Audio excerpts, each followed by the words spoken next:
Viva Voz, com Vera Magalhães.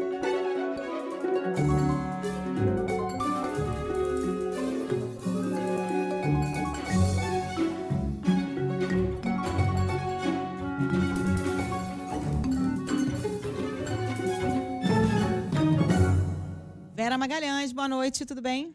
Boa noite, Carol, Muniz, todo mundo que nos ouve e nos assiste. Ótima semana para todos. Vamos lá, juntos pela próxima 1 hora. Vamos lá, boa noite, Vera. Ô Vera, eu estava de folga na sexta-feira, mas acompanhei à distância essas idas e vindas sobre o IOF, né? A gente deu a notícia na quinta e na sexta o governo recuou, agora o Congresso já quer derrubar totalmente essa alta do IOF. Vamos fazer um apanhado aí, Muniz, porque o presidente da Câmara, Hugo Mota, falou a respeito, né? Ele disse que vai discutir já nos próximos dias a possibilidade de pautar ou não o projeto de decreto legislativo que pede o cancelamento desse aumento do IOF, Imposto sobre Operações Financeiras, que foi anunciado pelo Ministério da Fazenda na semana passada. Esse projeto que vai ser discutido, se será pautado ou não, foi protocolado pela oposição na última sexta, ou seja, um dia depois do anúncio na alta do IOF e também do recuo parcial por parte do governo, que derrubou parte daquela medida originalmente anunciada. Hugo Mota disse a jornalistas nessa segunda que ainda não teve tempo de discutir a proposta com os líderes partidários, mas que vai debater isso com eles na próxima reunião. Mas o presidente da Câmara subiu aí sim o tom contra uma fala do ministro Fernando Haddad, que, de certa forma, tentava dividir ali com o Congresso a responsabilidade por medidas para garantir o cumprimento das metas do arcabouço fiscal. Hugo Mota disse que o Executivo não pode gastar sem freio e depois passar o volante para o Congresso segurar. Na rede social X, ele também disse que quem gasta mais do que arrecada não é a vítima, mas o autor do problema. E disse que o Brasil não precisa de mais impostos, mas de menos desperdício.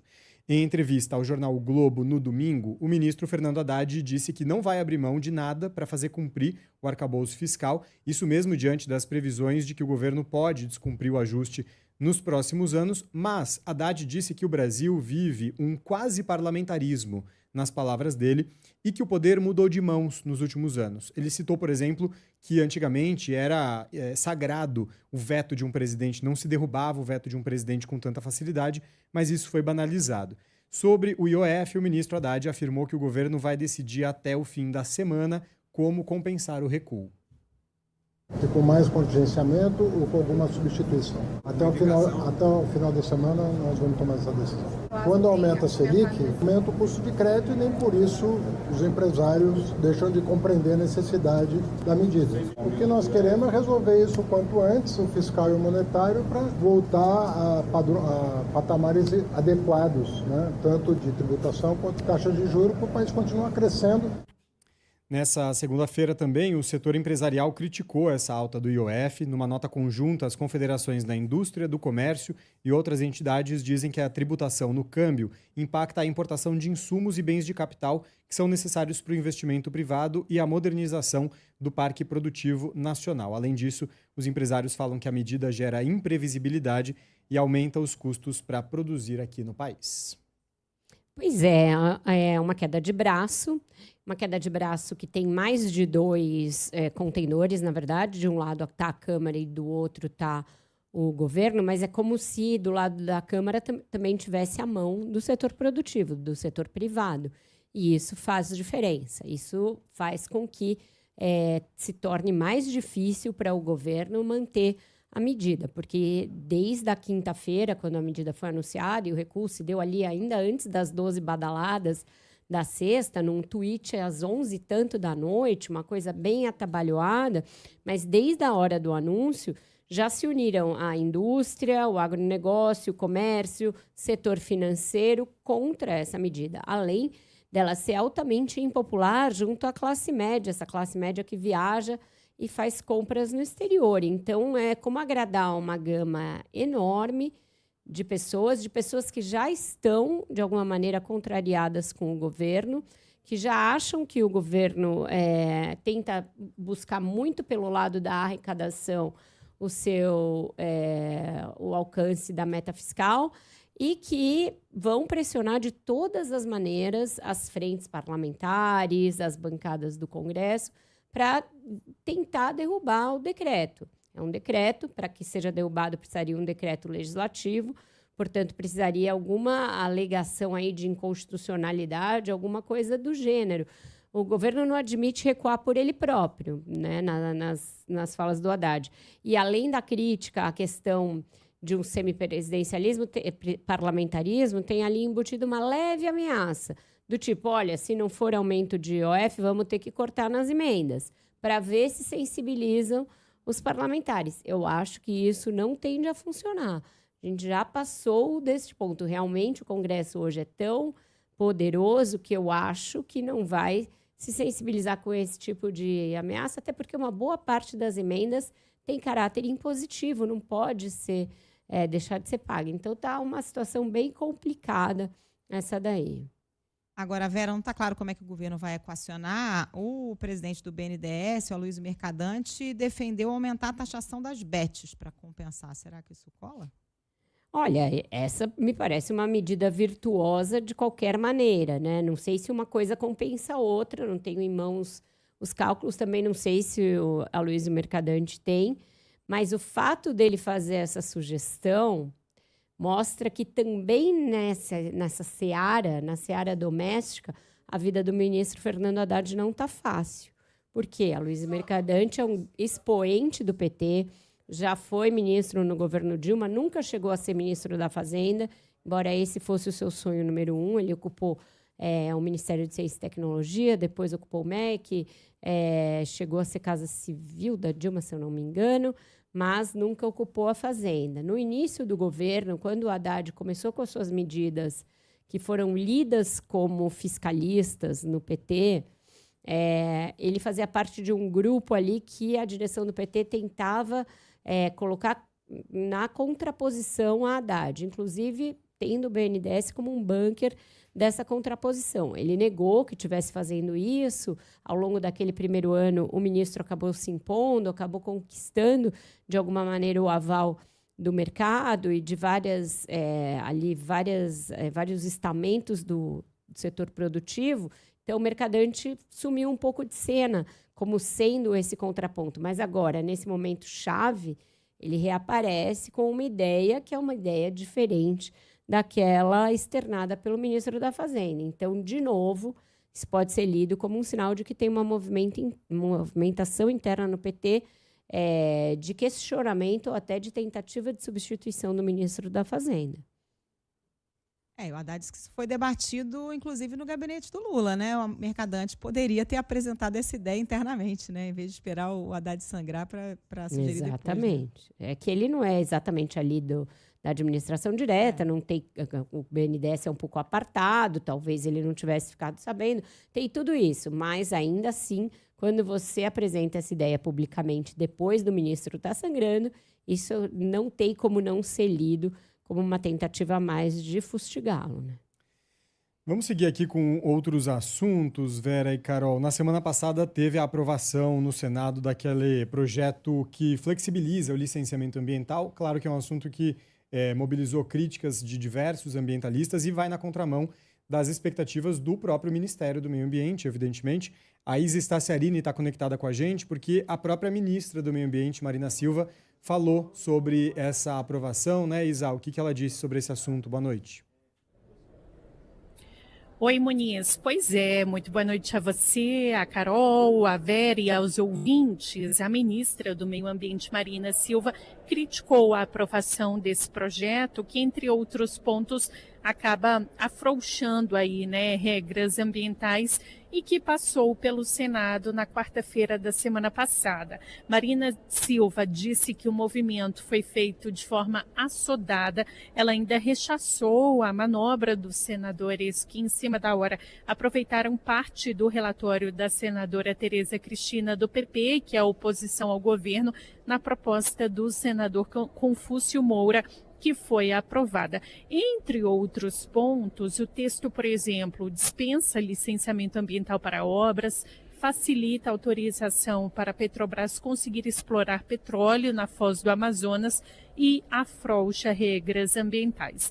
Para a ministra, houve prejuízo ambiental com a aprovação do texto. Tivemos ali perdas muito grandes, infelizmente votada, na minha opinião, de forma assodada. Eu espero que na Câmara dos Deputados a gente possa ter o tempo necessário para debater esse novo relatório. Porque fazer licença de forma expedita, dizer que não existem impactos diretos e indiretos que devam ser considerados em determinados empreendimentos, é a gente não ter aprendido nada com o que aconteceu em Mariana e Brumadinho. Marina Silva disse ainda que retirar do CONAMA, o Conselho Nacional do Meio Ambiente, a competência para avaliar projetos de licenciamento é uma forma de criar uma espécie de guerra fiscal entre estados e municípios. Depois que o projeto foi aprovado no Senado, o texto seguiu para a Câmara e aí tem uma queda de braço por lá, né? De um lado, a Frente Parlamentar Ambientalista faz um movimento para evitar que o texto siga direto para o plenário, porque considera que há riscos à segurança ambiental e social do país. Agora, de outro, claro, a Frente Parlamentar da Agropecuária tenta acelerar a tramitação, porque considera que o projeto destrava aproximadamente 5.000 obras importantes, como a Ferrogrão, que liga Mato Grosso ao Pará. O coordenador da Frente Parlamentar Ambientalista, o deputado Newton Tato, disse que o grupo tenta agora ganhar tempo e que vai pressionar o presidente da Câmara, Hugo Motta, para não colocar o projeto em votação tão cedo. Vamos fazer esse esforço também para convencer o presidente da Câmara a não pautar e não votar esse relatório, porque é muito ruim para a imagem do Congresso brasileiro. Eles estão trabalhando para aprovar e tem essa visão e sabe que isso não vai resolver os problemas que eles alegam que tem no processo de licenciamento, e nós vamos trabalhar para não aprovar esse relatório. Então é uma queda de braço. Agora, o texto divide alas, inclusive dentro do governo, apesar aí da ministra ser contra. Já lá na agricultura, o ministro Carlos Fávaro saiu em defesa do projeto na sexta-feira, ao dizer que a proposta dá ao Brasil a capacidade de crescimento sustentável para licenciar obras de infraestrutura. É com vocês. Obrigado, Isa Staciarini, pelas suas informações. Mais um avanço de um assunto aí que vai deixando a ministra Marina Silva, de certa forma, ainda mais isolada, né, Vera? Lutando ali, defendendo, trazendo a opinião dela, mas não conseguindo barrar algo que, nas próprias palavras dela, traz um prejuízo tão grande para o meio ambiente, né? Pois é, no caso dessa pauta, eu acredito que ela ainda vai conseguir aval do presidente. É possível que ele vete, se não no todo, em grande parte, se isso passar na Câmara. Mas o próprio Haddad deu a letra. Hoje em dia, a derrubada de veto presidencial é uma coisa muito comum. E em temas assim como esses, que são tão caros a essas bancadas mais ideologizadas e mais à direita, os vetos do Lula têm caído em série, meio um efeito dominó. E se ele vetar, eu acredito que vai cair. Essa tentativa dela e da bancada ambientalista de sensibilizar presidente da Câmara, para evitar que isso seja votado na Câmara, eu não acho que vá prevalecer. A Frente Parlamentar da Agropecuária é uma das mais mobilizadas, das mais poderosas, e foi fundamental para a eleição do Hugo Motta, né, na sucessão do Arthur Lira. Eu não acho que ele vá segurar essa matéria. Eu acho que é uma matéria que vai chegar na Câmara e vai passar. E aí vai caber ao presidente vetar ou não. Eu acho que até ele vai vetar. Isso é um tipo de matéria na qual ele concorda com a Marina, mas eu acho que esse veto tem uma boa chance de cair. Então, essas coisas são muito sinal de governo fragilizado do ponto de vista do parlamento. Ele não consegue fazer as suas ideias prevalecerem diante de um Congresso hipertrofiado. Eu acho que esse vai ser mais um exemplo. E tem que ver se vai vetar integralmente ou em parte, até porque ele pode se indispor com o presidente do Senado, Davi Alcolumbre, né, Vera? Que tem uma digital importante nesse projeto. Cria ali uma modalidade de autorização acelerada para projetos, entre aspas, estratégicos, que aí pode ser muita coisa.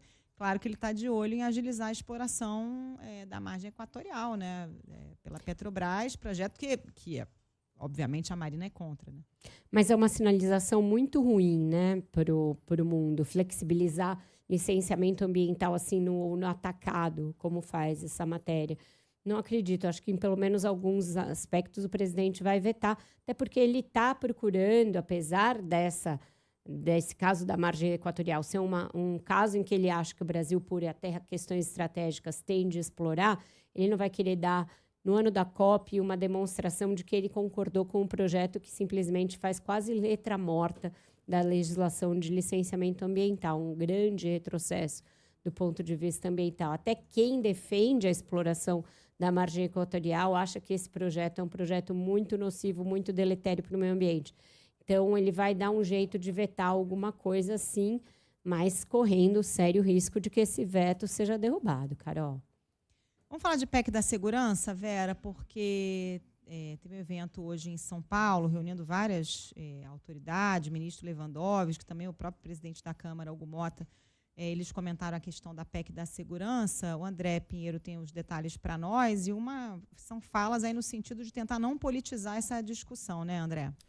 Oi, Carol, boa noite para você, para a Vera, para o Muniz e também ao nosso ouvinte. Autoridades do Executivo, Legislativo e também Judiciário se reuniram nesta segunda-feira em São Paulo num seminário sobre segurança pública. Como você disse, o tema mais debatido foi a PEC da segurança. O ministro da Justiça, Ricardo Lewandowski, que participou remotamente, afirmou que o objetivo da proposta do governo federal é criar um sistema único para integrar as forças de segurança em diferentes esferas, mas garantiu que não deseja retirar a autonomia das forças locais.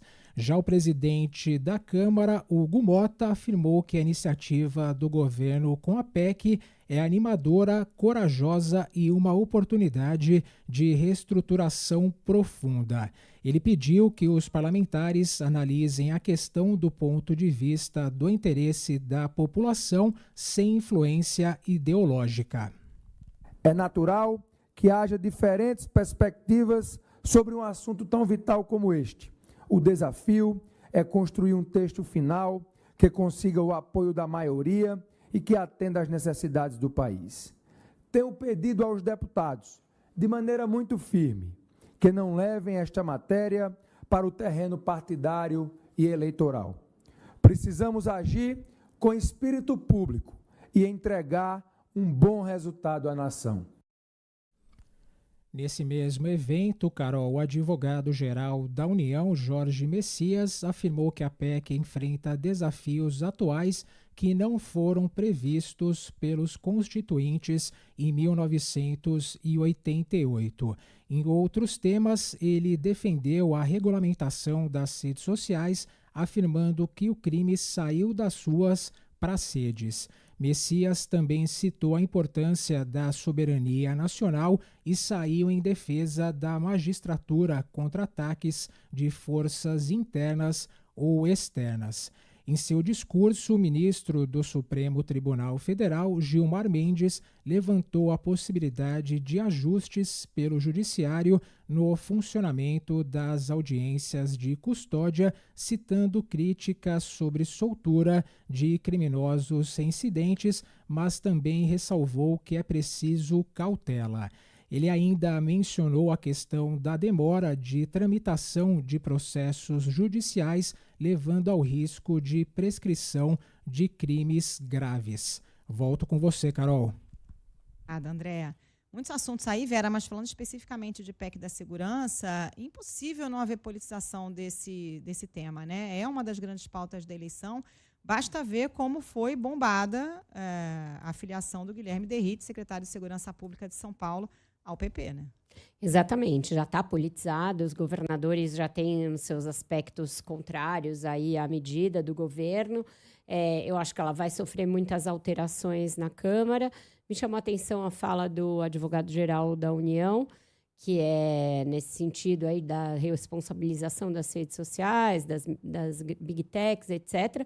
E hoje mesmo a AGU ingressou no Supremo com um pedido aí de liminar para que as redes sejam responsabilizadas por disseminação incontida de desinformação, ataque de ódio. Eles citam vários exemplos e muitos exemplos de notícias falsas sobre a fraude do INSS e aí pedem retirada de conteúdos do ar, etc. Vamos ver como que o Supremo vai responder a esse pedido que vem aí, né? E nessa linha que está se discutindo muito no Brasil da necessidade realmente de responsabilizar as Big Techs, chamá-las a serem corresponsáveis por tudo aquilo que elas publicam, mas tem uma grande divergência, uma grande dificuldade de como fazer isso, em que instância, em que medida e dentro de quais parâmetros, porque tem vários projetos no mundo diferentes de regulação de conteúdo digital.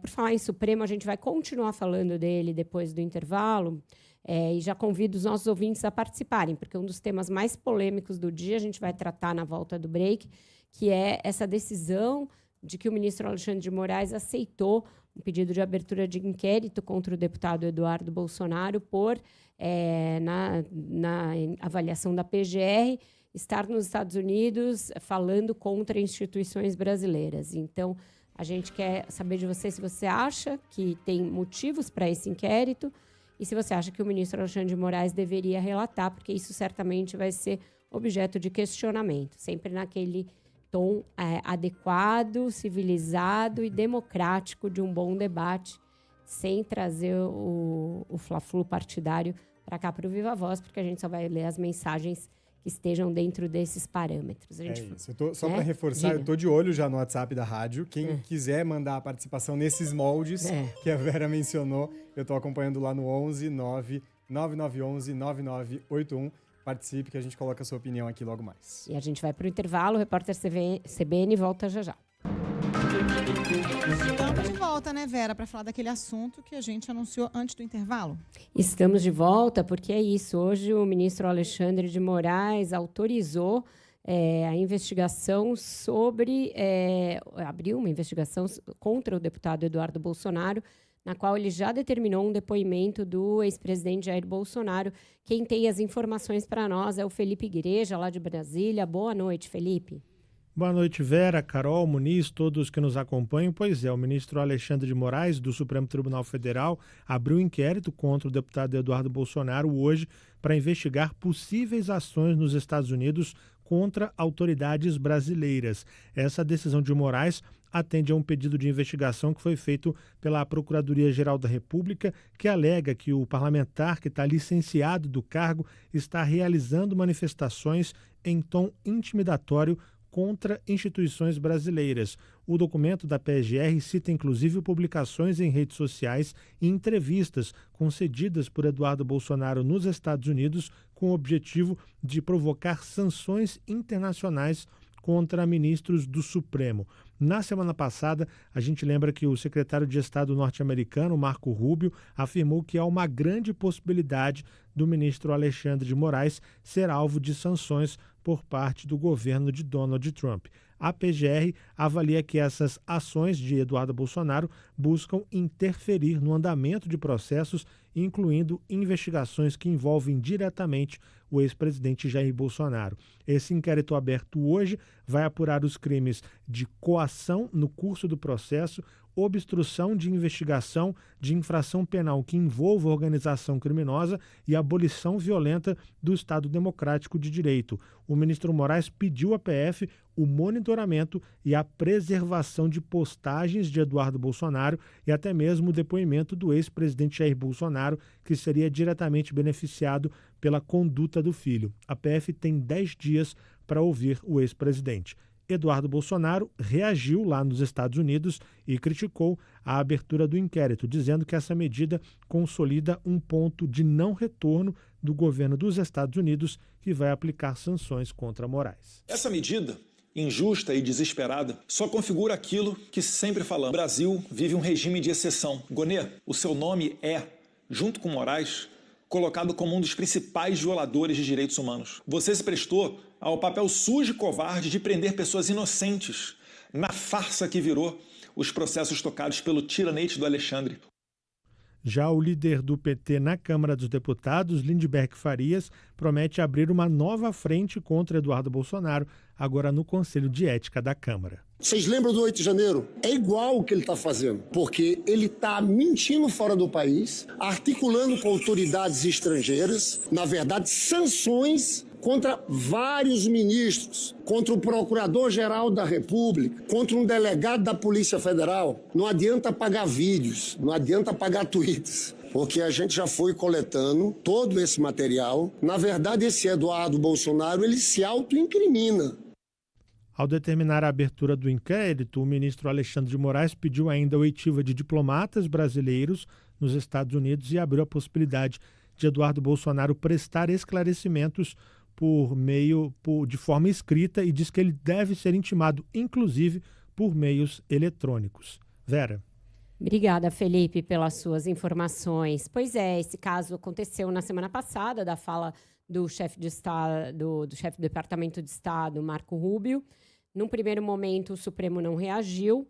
O Itamaraty reagiu só nos bastidores, tentando dissuadir autoridades diplomáticas do governo norte-americano dessa ideia, dizendo que seria um desastre, tentando mostrar que todas as normas de direito internacional desaconselham que um país influencie ou tente influenciar de alguma maneira nas decisões do judiciário de um país soberano, livre e democrático. Então, as coisas estavam nesse patamar até esse pedido do procurador Paulo Gonet para que Eduardo Bolsonaro fosse investigado por essa prática de, não sei se conspirar é a palavra, mas de usar a sua influência, sua presença nos Estados Unidos para tentar arrancar do governo norte-americano sanções contra ministros da Suprema Corte Brasileira, o que é algo realmente grave. Agora, essa investigação vai mostrar se a presença do deputado naquele país teve um peso central para essa movimentação do governo Trump. Então, as coisas ganham aí novos componentes de bastante complexidade e já começou a discussão a respeito de se o ministro, sendo ele a principal vítima de uma eventual sanção que viesse a ser determinada, deveria ser o relator desse novo inquérito. E essa é uma discussão que tem sido recorrente em todas as investigações que abrangem essas tentativas de golpe, as tentativas de colocar em xeque a urna eletrônica, o sistema eleitoral brasileiro, enfim, tudo aquilo que o ministro era a outra parte e que ele foi relator, até aqui tem caído todos os questionamentos nesse sentido. Alguns ministros com os quais eu conversei dizem que isso não impede que venha uma reação oficial do Itamaraty ou até da presidência do Supremo contra a interferência indevida de um país no outro, mas, por enquanto, eles dizem que estão atendendo um pedido do Gonet, que, portanto, não é uma iniciativa do Supremo, mas a gente sabe que o ministro Alexandre e o PGR eles atuam muito em sintonia nessas matérias, né? O que o pessoal está falando aí no WhatsApp, hein, Muniz? E muita participação já dos ouvintes. No geral, os ouvintes defendendo aqui que vem motivos, né, para essa investigação como um todo, mas alguns questionamentos sobre a relatoria ficar com o ministro Alexandre de Moraes, como a gente está falando. O Juliano disse que está se passando de todos os limites do razoável. Ele diz que ele fala aqui sobre a questão de poder se emitir uma opinião sobre o país, mesmo que fora do território, e aí só fazendo esse adendo que a Vera trouxe, né, que não é uma questão só da opinião, o que está sendo investigado é a costura, a negociação toda para que se aplique a sanção. Mas ele termina dizendo que estranha a ele essa relatoria, especialmente pela reunião forçada de diversos temas, de temas diversos com o mesmo ministro. Ele falou que já vimos isso no mensalão. O ouvinte Otávio acha que Moraes deveria ficar um pouco distante do caso, se possível, para não parecer uma revanche. Ele diz que isso seria um verdadeiro alimento para os interessados. E o Bira, para finalizar aqui, diz que ele acha válido o indiciamento do deputado Eduardo Bolsonaro, mas crê que o ministro Alexandre de Moraes não deveria ser o relator para que não aleguem depois uma perseguição política. Vou trazer um aqui do YouTube, o Carlos Eduardo falando assim, mais uma investigação, pelo amor de Deus, não, é tudo que o Eduardo Bolsonaro quer, porque acaba sempre tendo esse efeito rebote, né? Da munição e da discurso para teorias de perseguição, né? Também pode ter isso, vai ter claramente esse efeito, mas eu ouvi de algumas pessoas que se a coisa ficar nesse grau de tão inflamado assim, e a gente viu as palavras do deputado não poupando um ministro do Supremo e não poupando o procurador-geral, isso seria um indício de que ele vai ficar nos Estados Unidos em definitivo e que vai abrir mão, inclusive, de ser candidato no ano que vem. É muito cedo para a gente especular a esse respeito, mas para alguns ministros ele está esticando a corda e pode nem voltar dessa licença, ficar por lá e não ser candidato. A gente vai agora para mais um rápido intervalo e volta já com a coluna do Eduardo Graça, falando sobre justamente o governo Trump. Não sai daí. E agora já está com a gente aqui no estúdio, no Viva Voz, o Eduardo Graça, conosco todas as segundas-feiras para falar de política externa, de governo Trump. Boa noite, Edu. Boa noite, um prazer estar com vocês aqui. Edu, a gente viu aí uma mudança de tom do Trump em relação ao seu antes quase aliado Vladimir Putin, porque a Rússia lançou o maior ataque a drones contra a Ucrânia desde o início da guerra, nesse fim de semana, na noite de domingo. E isso também levou a uma nova mobilização aí da OTAN a favor de Kiev. O que mudou? E o que a gente pode esperar dessa relação daqui para frente? É curioso, né, Vera? O Trump disse que finalmente ele descobriu que o Vladimir Putin é completamente louco. Exato. E que está atacando civis na Ucrânia. Ó, que surpresa. É interessante que a reação...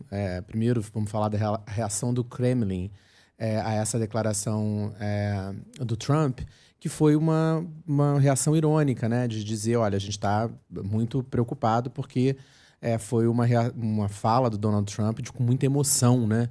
Ele deve estar muito sobrecarregado de emoção para falar isso. Uhum. E, imediatamente, depois da declaração do Trump, fizeram um novo ataque à Ucrânia, mostrando, de fato, como eles consideram o que os Estados Unidos, ou que o presidente dos Estados Unidos está pensando nesse momento sobre a guerra Rússia-Ucrânia.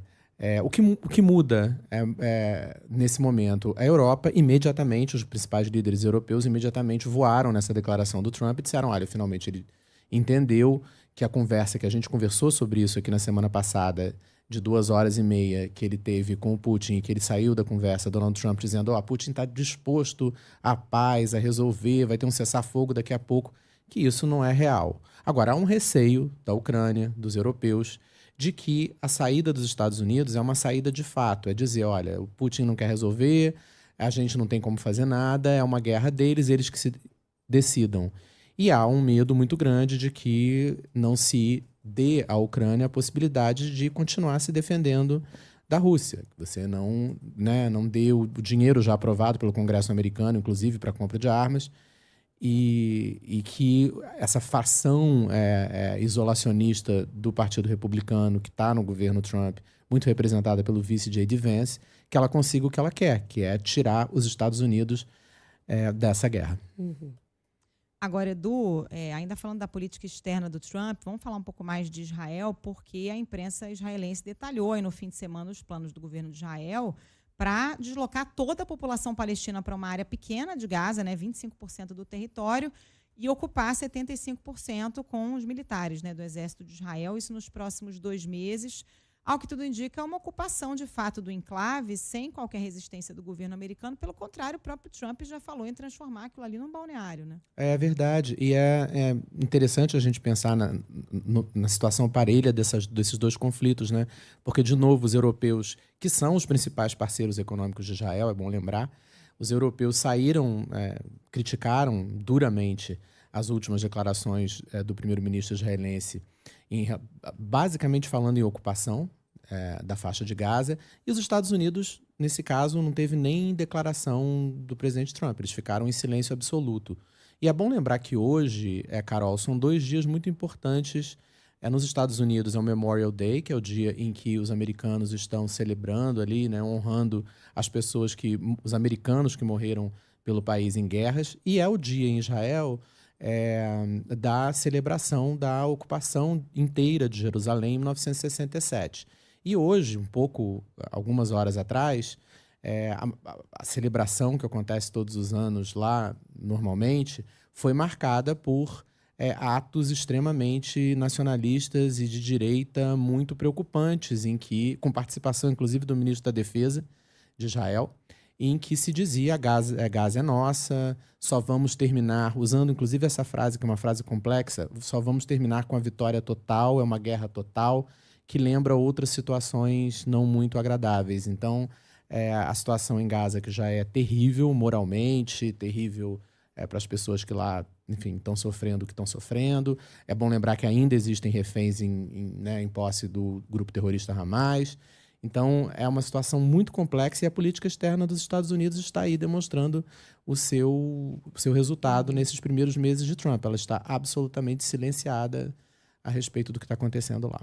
E na política interna, né, Edu, o Trump tentou na semana passada determinar o fim ali dos alunos estrangeiros em Harvard, foi vetado depois pela justiça e agora partiu para aquela estratégia que ele parece apelar sempre, que é do dinheiro, né? Falou que vai fechar as torneiras, ameaçou cortar os subsídios bilionários que são enviados à universidade e alegou, inclusive, antissemitismo, né? É verdade. É uma das alegações centrais dele com relação às universidades, não só Harvard, né? As outras todas da Ivy League, por conta dos protestos que você teve no ano passado, especialmente contra o apoio dos Estados Unidos, o financiamento dos Estados Unidos para Israel da compra de armas e a situação na faixa de Gaza. Mas hoje teve algo muito interessante, específico, que ele disse, e é bem a cara do populismo de direita do Trump, em que ele disse que não só ele vai tirar dinheiro de Harvard, mas esse dinheiro ele vai colocar em escolas técnicas espalhadas pelo país. O que isso significa? Significa tirar dinheiro de universidades de elite, em que várias delas você tem 30%, 20%, às vezes até 35% de estudantes de fora, que ele diz, a gente está financiando pessoas que depois vão usufruir do que a gente está financiando nos seus específicos países, em vez da gente financiar escolas técnicas país afora. Para a base dele, parece algo muito interessante, está defendendo o nosso lado. Mas é um tiro no pé, porque, né, especialmente para a produção científica de ponta dos Estados Unidos e para muitos desses alunos estrangeiros, como a gente bem sabe, ficam nos Estados Unidos e ajudam os Estados Unidos a ter a ciência de ponta, a tecnologia de ponta que o país tem. Eduardo Graça, com a gente todas as segundas-feiras, ajudando a destrinchar essa situação que vai ficando cada vez mais complexa e atingindo vários países aí. Obrigada, Edu. Boa noite, obrigado a vocês. Valeu, até segunda. Edu. Bom, gente, agora antes da gente finalizar, vou trazer um bastidor aqui, né? Porque ontem aconteceu um jantar que reuniu toda a cúpula do PSD, o partido comandado por Gilberto Kassab, no restaurante Emiliano, aqui em São Paulo. Era um jantar em homenagem à filiação do ex-governador Paulo Artung, do Espírito Santo, ao PSD. Essa filiação ocorreu oficialmente hoje, mas ontem essas autoridades do partido já chegaram, foram recebidas pelo Kassab, ali com grande alvoroço, todos os prefeitos de capital, menos um, todos os governadores do partido, que agora são muitos, porque eles acabaram de filiar a governadora Raquel Lira, o Eduardo Leite, também, do Rio Grande do Sul, e também o Eduardo Riedel, do Mato Grosso do Sul. Então, agora é um partido que tem muitos governadores. Já tinha também o Ratinho Júnior, enfim. E estava também presente o prefeito do Rio, o Eduardo Paes, e 3 ministros do governo Lula.